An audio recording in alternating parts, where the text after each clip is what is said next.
அன்பான துளாராசி நேயர்களே, தெய்வ அருள், தெய்வ சிந்தனை, தெய்வ கீர்த்தி முழுமையாக கொண்டவர்கள். அதனால தான் பல ஏமாற்றங்களையும் பல துரோகங்களையும் சந்திச்சிட்டோம். இன்றைக்கும் நம்ம வாழ்கிறதுல ஒரு அர்த்தம் இருக்குது. எதுக்காகவும் நம்மளை வாழ வைக்கிறார், நம்ம அந்த வேலையை நம்ம செய்வோம் அப்படின்னு சரியாக நடந்து கொண்டு இருப்பவர்கள், இன்னும் சொல்லப்போனால் பர்ஃபெக்டாக நடந்து கொண்டு இருப்பவர்கள் இந்த துளாராசிக்காரர்கள். யாருக்கும் துரோகம் பண்ணவும் வேணாம், நம்ம வேலையை நம்ம செய்வோம் அப்படின்னு.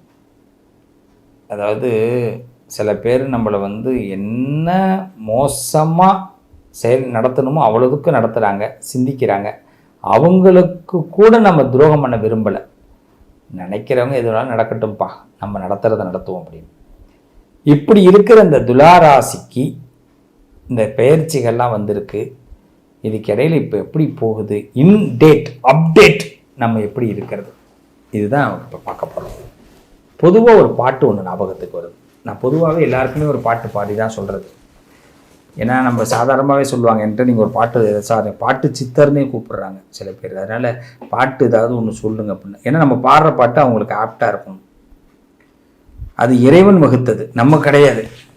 இந்த நிமிஷத்தில் இந்த பாட்டை அவங்களுக்கு பாடுப்பான்னா அந்த பாட்டை நம்ம சொன்னால் அதில் ஏதோ ஒரு அர்த்தம் அவங்களுக்கு இருக்கணும். சும்மா பேருக்கு பாட்டுக்கு நம்ம விளம்பரம் பண்ணுற ஆள் இல்லை. அப்போ ஒரு பாட்டு ஒன்று அவங்க ஒரு துளாராசிக்கு நினைக்கும் போது, துளாராசிக்காரர்களுக்கு இந்த நேரம் அப்டேட் எப்படி என்ன செய்கிறது, சில விஷயத்தை எப்படி ஹேண்டில் பண்ணுறது.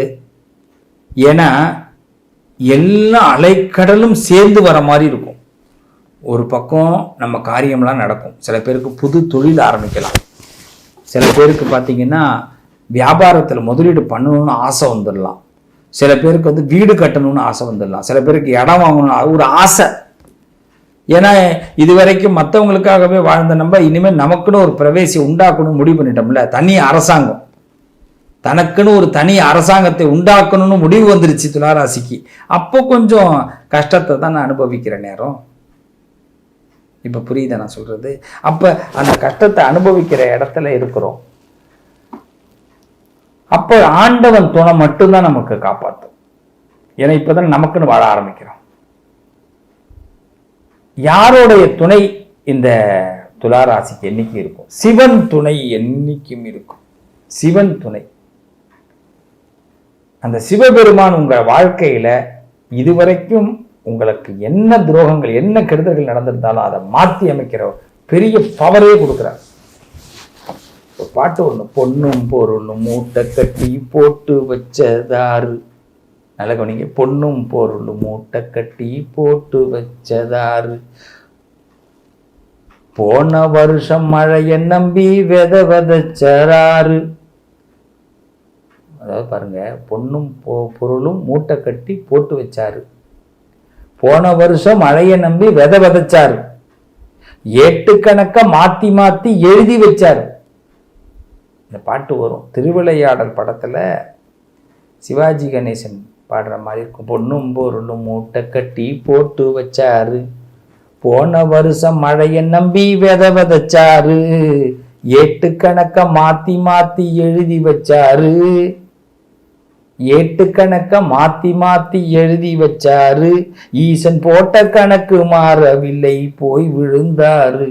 ஈசன் போட்ட கணக்கு மாறவில்லை, போய் விழுந்தாரு. ஒரு பாட்டு. இதுல என்னங்க அர்த்தம்?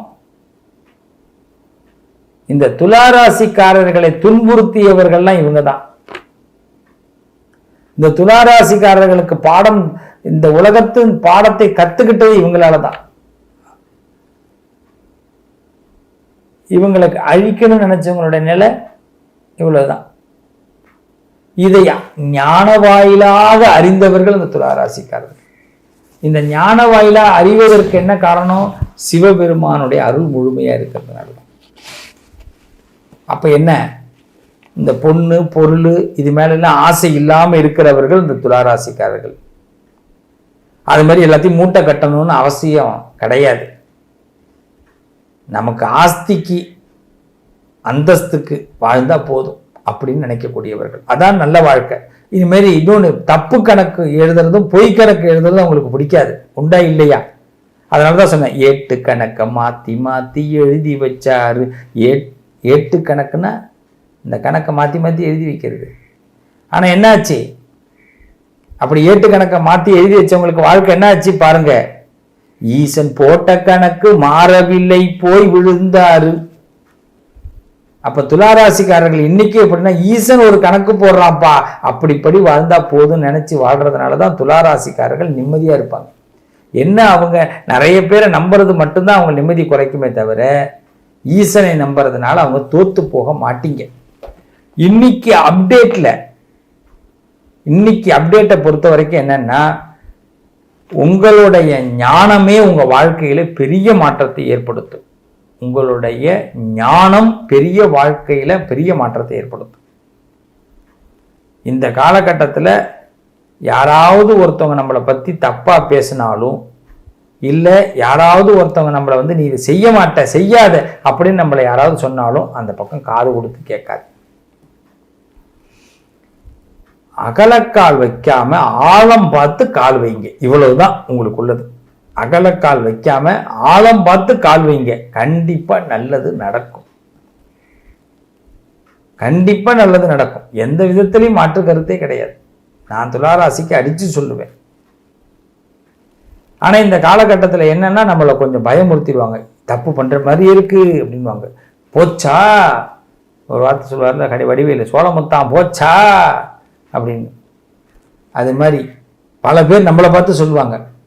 ஃபீல் பண்ணாதீங்க, ஒன்றுமே ஃபீல் பண்ணாதீங்க சார். நீங்கள் பண்ணுற செலவு உங்களுக்கு பிடிச்ச செலவு. இந்த காலகட்டம் துளாராசிக்கு பிடித்த செலவு செய்து பிடித்த வாழ்க்கையை பார்க்கக்கூடிய நேரம். இந்த நேரத்தில் யாராவது உங்களை பற்றி விமர்சனம் பண்ணால் காது கொடுத்து கேட்காதீங்க. உங்கள் காசு, நீங்கள் கடன் வாங்குறீங்க, நீங்கள் செலவு பண்ணுறீங்க, என்ஜாய் பண்ணுங்க. ஏன்னா நீங்கள் நாளைக்கு என்ஜாய் பண்ண பிறகு அவன் பார்ப்பான், நம்ம கொஞ்சம் யோசிக்கலை, பேசி தொலைச்சிட்டேன் வேற. ஆனால் அப்பையும் துளாராசிக்காரன் நீங்கள் என்ன பண்ணுவீங்க, அவனையும் கூப்பிட்டு விருந்து வைப்பீங்க. ஏன்னா ஞானம் கொண்டவர்கள். ஞானம்னா என்னங்க, பார்த்தா பசுமரம் படுத்து விட்டா நெடுமரம். இந்த ஞானம் நமக்கு வேணும். சேர்த்தா விறகுக்காகுமா ஞான தங்கமே, தீயிலிட்டால் கரியும் மிஞ்சுமா. ஞான தங்கமே, தீயிலிட்டா கரியும் மிஞ்சுமா. திருவிளையாடல் இந்த பாட்டு. பார்த்தா பசுமரம் படுத்து விட்டா நெடுமரம், சேர்த்தா விறகுக்கு ஆகுமா. உண்மை, படுத்துட்டா விறகுக்கு கூட அது புண்ணியம் கிடையாது இந்த உடம்பு. இதை அறிந்ததுதான் ஞானம். அதனாலதான் நான் என்ன சொல்றேன்னா, இந்த காலகட்டத்தில் உங்களை புரிஞ்சுக்கிறதுக்கு யாரும் முடியாது. கடவுள் உங்களுக்கு இப்போ ஒரு செலவு கொடுக்குறாருன்னா நீங்க தைரியமா செலவு பண்ணுங்க. உங்களுக்கு ஒரு செலவு கொடுக்குறாரு. நான் ஒண்ணு கேட்பேன். ஒருத்தர் வீடு கட்டினார், ரொம்ப கஷ்டப்பட்டு இப்போ ஒரு வீடு கட்டுறாரு டைம். இன்னொருத்தவங்க என்ன பண்றாங்கன்னா, பசுமாடு வளர்க்குறாங்க, பசுமாட்டுக்காக செலவு பண்றாங்க. இந்த பசுமாட்டு வளர்க்குறவங்களை பார்த்து ஊருக்காரவங்கெல்லாம் கேட்குறாங்க, என்னத்துக்கு ஒரு பசு போய் வளர்க்குற, எதுக்கு இவ்வளோ செலவு பண்ணுற அப்படின்லாம். ஒரு வீடு கட்டுறாரு, அவரை பார்த்து எதுக்குங்க இந்த இடத்துல வீடு கட்டுறீங்க அப்படின்னு. அவர் ரொம்ப வருத்தப்படுறாங்க ரெண்டு பேரும். இப்போ நான் சொல்கிறேன், வருத்தப்படாத கண்ணப்பா, வருத்தப்படாத கண்ணம்மா, நீ ரெண்டுமே பூமிக்கான விஷயத்தை செஞ்சுக்கிட்டு இருக்க, உலக பிறப்புக்கான அதிசயத்தை பண்ணிக்கிட்டு இருக்கீங்க. நீ இன்னைக்கு காரு வாங்கினாலோ வீடு கட்டினாலோ பசுமாடு வாங்கினாலோ நல்லது. அதே நான் கேட்குறேன், இன்னைக்கு ஒரு வீடு கட்டுறதுனா இன்னைக்கு ஒரு 15 லட்சம் குறைஞ்சது செலவாகும். ஒரு பசுமாடு வாங்கி நீ இதெல்லாம் கட்டணும் 1 லட்சம் ரூபா செலவாகுதுன்னா, இதை நீ செய்யாம இருக்கிற ஒரு பெரிய ஆஸ்பத்திரியில ஒரு செலவு வருது, டோக்கன் கொடுக்குறான், ஏன்னா செஞ்சு ஆகணும் செலவு. ஏன்னா உமக்கு 5ஆம் இடத்துல இந்த பக்கம் சனி, இந்த பக்கம் 7ஆம் இடத்துல குரு, அதே 7ல ராகுவும் இருக்கார், அடுத்த 8க்கு மாற போறார். இதுல ஜென்மத்துல கேது வெளியில, அதாவதுங்க இன்கமிங் அவுட் கோயிங்னு 2 இருக்கு. இந்த உலகத்தில் சில பேர் எனக்கு நிறைய பேர் என்கிட்டயே பேசும்போது மிஸ்டு கால் கொடுப்பாங்க. அவங்கள்ட்ட நான் பேசணும், நான் பேசுகிறதுக்கு நான் ஃபோன் அடிப்பேன், எடுக்கலை, அவங்க திருப்பி எனக்கு மிஸ்டு கால் கொடுப்பாங்க. ஏன்னா ஃபோன் வேஸ்ட் ஆகிடும்னு, காசு வேஸ்ட் ஆகிடும்னு. நான் சொல்கிறேன், ரெண்டே விஷயத்தை கேட்டுக்குங்க. நீங்கள் 365 டேஸுக்கு நீங்கள் ஏதோ ஒரு நெட்வொர்க்கில் ஃபுல் டாக் டைம் பண்ணாலும் நம்ம ஃபுல் டாக் டைமை யூஸ் பண்ணுறோமா நினச்சி பாருங்க. நெட்டு மட்டும்தான் நம்ம யூஸ் பண்ணுவோம். ஜிபி தான், அதுவும் ஜிபி கூட இப்போ நம்ம ஃபுல்லாக யூஸ் பண்ணுறது இல்லை. ஆனால் நம்ம இன்னொருத்தவங்களுக்கு சேர்த்து கொடுக்குறோம். ஆனால் நம்ம நினைக்கிறோம் சேவிங் பண்ணுறதா. இப்போ இந்த துளாராசிக்காரர்களை பொறுத்த வரைக்கும் சொல்கிறேன், செலவு வந்தால் செய்கிறாஜா, உன்னை யார் வேணாலும் எதோ ஒன்று சொல்லிட்டு போட்டோம். அவங்களுக்கு அதை பற்றி அவங்க நினைக்கிறாங்க நீ வேஸ்ட்டு செலவு பண்ணுற, தண்ட செலவு பண்ணுற. இல்லை, நீ வாழ்ந்து பார்க்குற. இந்த நேரம் துளாராசிக்காரர்கள் வாழ்ந்து பார்க்கக்கூடிய நேரம். பிடிச்ச மாதிரி இருங்க சார். ஒரு படம் ரிலீஸ் ஆகுது சார், 200 ரூபா டிக்கெட் கொடுத்து முதல் காட்சி ஒருத்தர் போய் பார்க்குறாருன்னா அவருக்கு பிடிச்சிருக்கு பார்க்குறாரு. அது 10 நாள் கழிச்சு ஓடிபியில் வந்தால் பார்க்கலாம். ஓடிபிக்கும் பணம் கட்டினா தான் பார்க்கலாம். அதே 10 நாள் கழிச்சு 100 ரூபா டிக்கெட்டில் பார்க்கலாம். ஆனால் முதல் நாள் பார்த்த சந்தோஷம் கிடைக்காது. இல்லை, விமர்சனங்கள் பண்ணுறவங்களை பற்றி நமக்கு எதுக்கு பேச்சு? கடன் நம்ம தான் அடைக்க போகிறோம். கடன் அடைக்கிற ஆற்றலும் துளாராசிக்கு உண்டு. ஏன்னா கௌரவங்கிறது அவங்களுக்கு பக்கத்தில் உள்ளது. கௌரவம் இல்லாமல் இருக்க முடியாது. மனிதன் துணி இல்லாமல் கூட இருக்கலாம், கௌரவம் இல்லாமல் இருக்கக்கூடாது. உண்டா? இலைகளையும் தலைகளையும் வைத்துக்குள்ள நம்ம உடம்ப மறைச்சிக்கலாம். ஆனால் கௌரவம் இல்லாமல் இருக்க முடியுமா? இதை அறிந்தவர்கள் துளாராசிக்காரர்கள். அதனால ஒரு கடனை வாங்கினாலும் அந்த கடனை அடைக்கிறதுக்கான வழியை தேடிட்டு தான் கடனை வாங்குவாங்க. இவ்வளவு பிளான் பண்ற உங்க வாழ்க்கையில எங்கெங்க மைனஸ் ஆக போகுது? நீங்க ஏன் மற்றவங்க பேச்சு இப்ப கேட்கணும்? இப்ப மற்றவங்க எது உங்களுடைய ஞானத்தை குலைப்பதற்கு தான் இப்ப எல்லாரும் பல பேர் வழி சொல்லுவாங்க. அதனால அப்டேட் நீங்க எப்படி ஆகுறீங்க? ஞானத்தோடு வெளியில வரீங்க. இது உங்க வாழ்க்கையில பெரிய மாற்றத்தை ஏற்படுத்தும். நிச்சயமாக நான் சொல்றேன். அதுக்கு தான் அந்த பாட்டை நான் உங்களுக்கு பாடி காட்டினது. சொன்னவன்லாம் பெஸ்ட், அவன்லாம் பாவ மூட்டைகளை சுமப்பவன். அதனால உங்களெல்லாம் தப்பு தப்பா பேசுறான். நேற்று வரைக்கும் கள்ளனாக இருந்தவன் இன்று வெள்ளேந்தியாக மாறுபவதற்கு வாய்ப்பு உண்டு இல்லையா? ஆனா அது மாதிரி ஆனா வெள்ளேந்தி மாதிரி நடத்து கொண்டே கள்ளனாக இருப்பவர்களை பார்க்கும்போது எப்படி இருக்கும் நமக்கு? அவங்கள பத்தி நம்ம கவலைப்படக்கூடாது. அதனால துளாராசிக்காரர்களே, தைரியமா இப்ப செலவு பண்ணுங்க. ஒண்ணு நினைச்சா செய்யுங்க. அதுதான் இப்ப உள்ள நல்ல நேரத்துக்கு அறிகுறி. நீங்க அவசியமா செய்ய வேண்டியது அவுள் பொட்டுக்கல்ல சர்க்கரை. நல்ல கவனிங்க. அவுள் பொட்டுக்கல்ல சர்க்கரை, கொஞ்சம் தேங்காய் திருவி நல்ல அந்த சவுளை ஊற வச்சு இதை நல்லா களைஞ்சு கொஞ்சம் நெய் ஊற்றி விநாயகருக்கு நிவேதியம் பண்ணுங்க. முடிஞ்சா சங்கடகர சதுர்த்தி நிவேதியம் பண்ணுங்க. முடியலன்னா எவ்ரி சண்டே நிவேதியம் பண்ணி 4 பேருக்கு கொடுங்க. அவுள் பொட்டுக்கல்ல சர்க்கரை நெய் தேங்காய் துருவி போடணும் நல்லா. அது மாதிரி கிருஷ்ண பரமாத்மா வழிபாடு பண்ணுங்க. கண்ணனுக்கு கொஞ்சோண்டு வெண்ணெய் வாங்கி பெருமாள் கோயிலுக்கு போய் வெண்ணெய் சாத்துங்க. ஏதாவது ஒரு காரியத்தை நினைச்சு நிச்சயமா துளாராசிக்காரவங்களுக்கு நடக்குதா இல்லையான்னு பாருங்க. நல்லது. நீங்க என்ன நினைச்சு சாத்துனீங்களோ அந்த கடனை அவர் உடனே அடைச்சிடுவார். பெருமாள்கிட்ட மட்டும் கடன் இருக்கவே கூடாது. அவர் கடனே பிடிக்காது. அதனாலதான் இன்னைக்கும் குபேரனுக்கு கடன் கட்டிக்கிட்டு கிடக்கிறாரு. மனுஷன் நின்று உழைக்கிறாரு. அதனால நீங்க ஒரு வெண்ணெயை சாத்திட்டு வந்தீங்கன்னா அடாடா அந்த பையன் வெண்ணெயை சாத்திட்டு போயிருக்காங்க, அவனுக்கு முதல்ல காசை கொடுத்துருன்னுவார். பார்த்துருக்கீங்களா? பசுமாடு நம்ம சாப்பாடு போடுவோம், புண்ணாக்கு வைப்போம், பருத்தி கொட்டை வைப்போம், நெல் அரிசி வைப்போம், வைக்க தவிடு, காலையில் பாலை கொடுத்துரும், வச்சுக்காது. ஆனால் பிள்ளைகளுக்கு நம்ம ஒன்று செஞ்சு பாருங்க, எதிர்பார்த்துட்டு உட்காந்துருக்கணும்.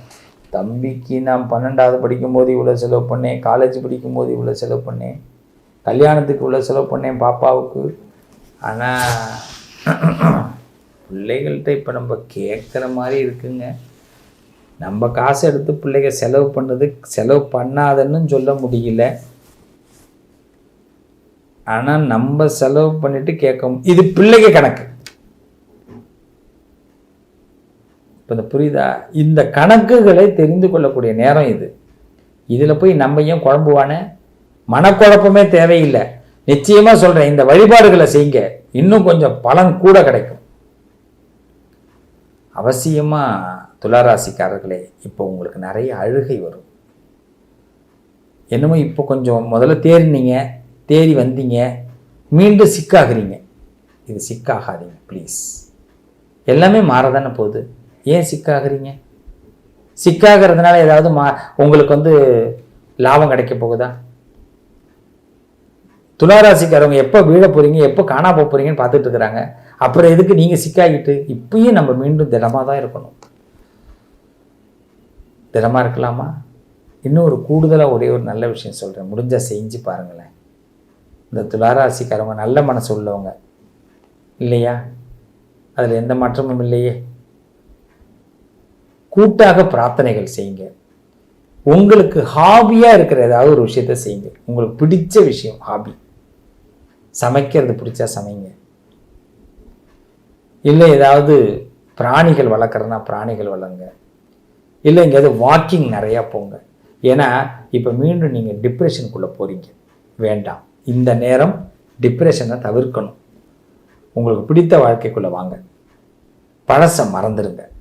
இந்த பழசு உங்களை ரொம்ப இப்போ கஷ்டப்படுத்துது துளாராசிக்காரர்களே. நீங்களும் எவ்வளோதோ விடுபட்டு வெளியில் வரீங்க, ஆனால் வரவிடாமல் தடுக்குது. அந்த மனோதைரியத்துக்கு நான் ஒரு வார்த்தை சொல்கிறேன்.